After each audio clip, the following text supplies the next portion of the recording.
La historia comienza en la pequeña ciudad de Lacey, Washington. El 16 de octubre de 2002 fue un día de otoño inusualmente cálido para la ciudad de Lacey. Ese día, alrededor de la 1 de la tarde, la policía de la ciudad recibió una llamada telefónica muy inusual. Hello? Hello? Can you hear me? What's going on there? Okay, I'm gonna get help started to you. Hold on for me for just a second. Do you know the address that you're at, if I said it? Hold on, I'm gonna get help started for you, okay? I'm gonna stay on the line with you. Just hang tight, okay? My partner's getting help started to you. Are you having a medical emergency? You are? I'm still here, okay? I'm not gonna hang up until help is with you, okay?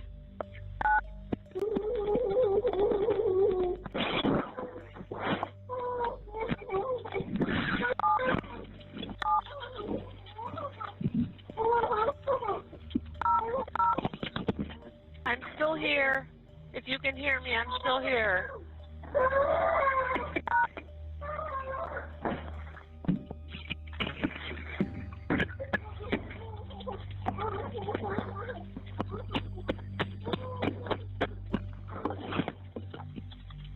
I'm still here.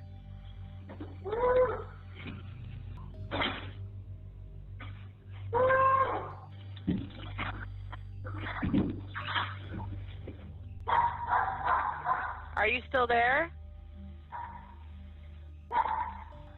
Ma'am? Antes de que la conversación se detuviera, el despachador escuchó algo similar a los sonidos de la lucha, así como los golpes. A juzgar por la voz, la persona que llamó era una mujer, cuyo género aparentemente estaba cerrado por algo. Cerrado para que no pudiera pronunciar una palabra. No estaba claro si había escuchado lo que decía el despachador o no, pero es obvio que esta mujer necesitaba ayuda. Usando las torres de telefonía celular, los policías averiguaron que la llamada era de esta calle, y más específicamente de esta casa. Minutos después, un equipo de la policía llegó a la casa. A pesar de que la persona que llamó se quedó en silencio, el dispositivo desde el que se realizó la llamada aún funcionaba. Registró la llegada de la policía a la casa.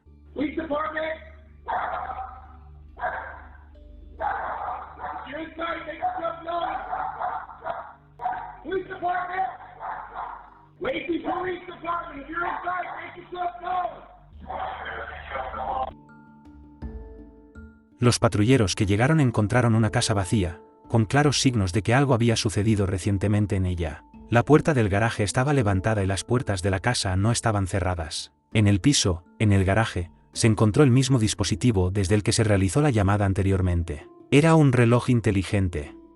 Estaban rotos, pero aún funcionaban. Los patrulleros estaban confundidos. Obviamente, algo sucedió aquí, pero qué y con quién en esta etapa no estaba claro. Mientras los patrulleros esperaban más órdenes, llegaron a la casa dos personas que al parecer viven aquí. Eran una chica de 20 años, Crystal, y su hermano de 11 años. Al mismo tiempo, no vivían solos aquí, su madre, Jansen, de 42 años, también vivía con ellos. Según Crystal, ese día ella, su madre y su hermano estaban en la iglesia desde la mañana. Los domingos era algo común para ellos. Al regresar a casa, encontraron la minivan de su padre, un hombre de 52 años llamado Che, cerca de la casa. Chie no vivía en esta casa, pero a veces, aproximadamente una vez a la semana, venía aquí para usar la lavandería. De hecho, en este punto, Yangon y Chie estaban en proceso de divorcio. Un par de veces antes de eso, la policía ya había llegado a la casa. Esto se debió al hecho de que John se quejó de que su esposo la estaba usando físicamente. Obviamente, el divorcio estaba relacionado con esto. El estudio incluso tenía una orden judicial para acercarse a John, sin embargo, más tarde fue retirado. Entonces, al regresar a casa y descubrir que su esposo estaba en casa, Yangon les dijo a los niños que quería hablar con él. Ella le pidió a su hijo mayor, Crystal, de 20 años, que fuera a pasear con su hermano para que Yangon pudiera discutir con él los detalles del divorcio. Casi al mismo tiempo que la policía recibió una llamada telefónica, Crystal recibió un mensaje de esos de su madre. Inmediatamente se fue a casa y ya había visto a los patrulleros. Al mismo tiempo, al acercarse a la casa, se dio cuenta de que ahora la casa no solo tenía la minivan de su padre, Che, sino también el Toyota Prius de su madre, Yangon. La niña informó a la patrulla y pronto se encontró el auto de su madre, Yangon. No muy lejos, a menos de 1 kilómetro de su casa. También estaba vacía. Crystal dejó entrar a la policía. En el interior, como ya se ha dicho, no había nadie más que el perro. Algunas de las cosas dentro de la casa estaban volcadas, otras destrozadas, incluido el teléfono de Yangon. Pero lo más preocupante que se encontró fue esta cinta adhesiva con cabello largo y oscuro. La policía de la ciudad respondió rápidamente a la situación. A los dueños de las casas, que tenían cámaras de vigilancia, se les decomisaron las grabaciones. En uno de ellos, desde una casa frente a la casa de Yangon, se ve a un hombre con una camiseta blanca y pantalones cortos oscuros abriendo la puerta del garaje. Luego, se sube a la minivan y lo conduce dentro. Unos 10 minutos después, ya en otra cámara, se podía ver a la misma minivan conduciendo por la carretera desde la casa a alta velocidad.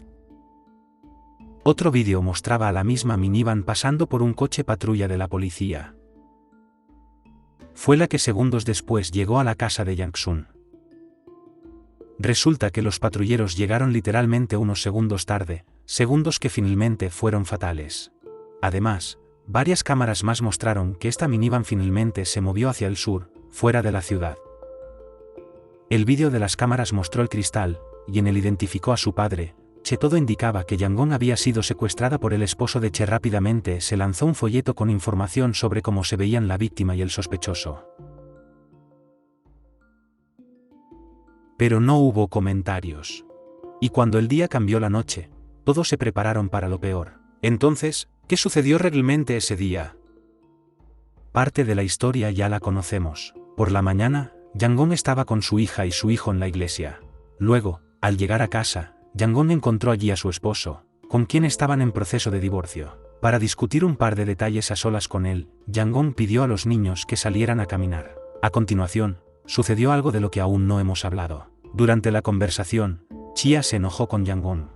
La conversación pasó a tonos elevados y se convirtió en una pelea. Yangon le pidió a su esposo que se fuera, ella misma fue al segundo piso para cambiarse de ropa. Sin embargo, en ese momento recibió un golpe inesperado en la cabeza. Era su marido. ¿Qué? La mujer cayó al suelo. ¿Qué? ¿Se lo dijiste? Prefiero matarte a dejar que me paguen. A continuación, el hombre continuó golpeando a Yon. Por cierto, el Che pasó casi 30 años en el ejército, por lo que sus golpes fueron fuertes y seguros. Chie, usando cinta adhesiva, ató las manos y los pies de su esposa y también selló su boca. Luego, por unos minutos, salió de la casa. Fue en ese momento que la cámara lo filmó, la forma en que condujo la minivan al garaje. Paralelamente, Yangon, a pesar de tener sus manos envueltas en cinta, pudo marcar 9-1 en el Apple Watch. Entonces Cha regresó. Arrastró a Yon-son por las escaleras hasta el garaje. También se escuchó en la grabación.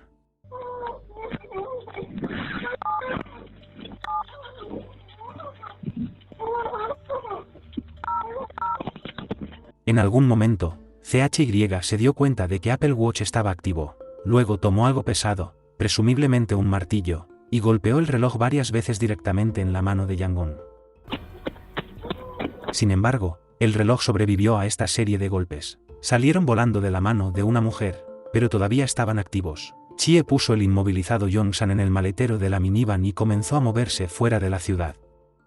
Horas después, Chie sacó a su esposa del maletero y la tiró al suelo. Solo había árboles altos alrededor. Obviamente estaban en el bosque. Entonces Chia comenzó a cavar un agujero, la fosa que era la tumba de Yon. Le tomó al Che un par de horas desenterrarla. Luego apuñaló a Yon en el pecho varias veces y la arrojó a un agujero excavado. Encima puso un tronco sobre la mujer y la enterró. Así terminó lo que había planeado. Era alrededor de las 9 de la noche, y en la ciudad, mientras tanto, la policía estaba haciendo todo lo posible para encontrar a Chia. Pero como ya se dijo, los esfuerzos de la policía no tuvieron éxito. Sin éxito, hasta la 1 de la madrugada del día siguiente. En ese momento, La policía recibió una llamada telefónica de un hombre que vivía a unos 20 kilómetros del lugar del secuestro. Por teléfono, el hombre dijo que alguien había entrado en su patio trasero. Los patrulleros que llegaron iluminaron con linternas la figura de la que hablaba el hombre. Los patrulleros determinaron de inmediato que había una persona frente a ellos con un folleto que habían recibido por la tarde. Sin embargo, no fue Cha, fue Yong-san. Cubierta de barro y sangre, corrió hacia los patrulleros gritando: «¡Ayuda! Mi marido quiere matarme». Su cuerpo tenía trozos de cinta adhesiva y ella apenas estaba de pie.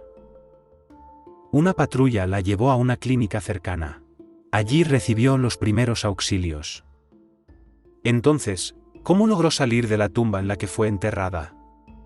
Bueno, vamos a resolverlo. Entonces, probablemente la primera pregunta es cómo sobrevivió a varios golpes con un cuchillo. La respuesta es que aparentemente la chía no entró en los órganos vitales. Luego, cuando Chia arrojó a la mujer al agujero, gradualmente comenzó a enterrarla. Yangon escuchó cada uno de sus movimientos a su lado. Mientras se retorcía bajo tierra, hizo el esfuerzo necesario. Se volvió para que la tierra no entrara en su nariz, no bloqueara su respiración. Además, entre su nariz y el suelo había una especie de bolsillo que permitía a la mujer respirar. Mientras Chia la enterraba, Yon lo oyó decir periódicamente que iba a morir. Tan pronto como Chia terminó de enterrar a su esposa, se fue, y Yon se quedó aquí sola bajo tierra. Atada, herida, apenas capaz de respirar.